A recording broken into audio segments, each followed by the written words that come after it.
Assalamualaikum warahmatullahi wabarakatuh.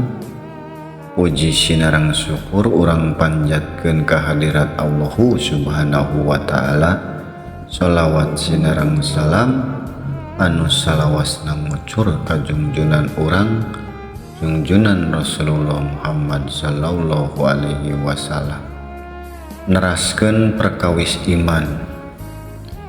Bahasan nu ayeuna bahasan perkawis iman. Ari iman teh sanes ngan saukur percanten, sanes ngan saukur percaya, saukur yakin, tapi iman teh mangrupi nur atanapi cahaya. Dina surat Al-Hujurat ayat 14 janten iman eta teh kedah dilebetkeun ngalangkungan proses baiat.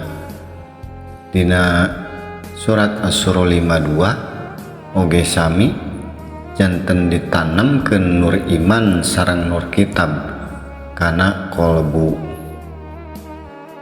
ngalangkungan jalmi-jalmi anu dipilih anu dikersakeun ku Allah. Janten teu sakahoyong urang iman urang Islam teh tapi aya aturanana aya carana nyaeta ngalangkungan proses ditanemkeun nur iman eta sareng nur kitab. Jadi eta teh mangrupi alat kanggo ngabaca upami lebet kana dimensi rohani.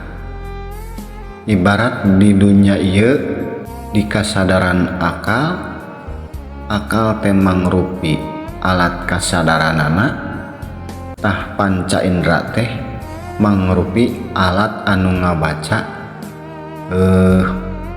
virtualna.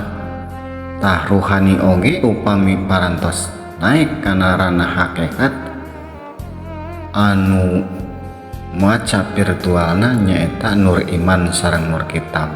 Eta teh ibarat panca indrana.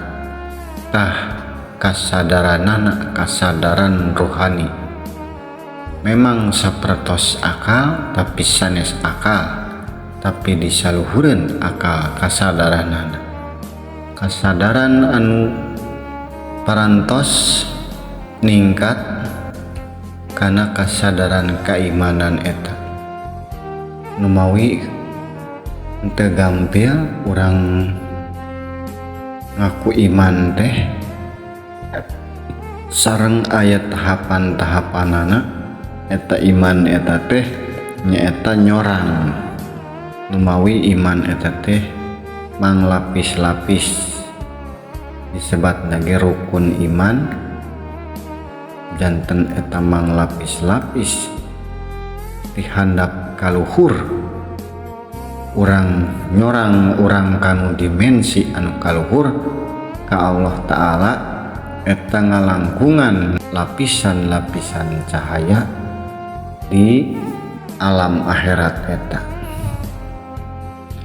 Cahaya anu manglapis-lapis nurun ala nur tea urang mapai urang nyorang anu disebat jalan anu lurus teh nyaeta mapai cahaya eta anu ujungna aya di Allah, anu ujungna deui aya di kakasih.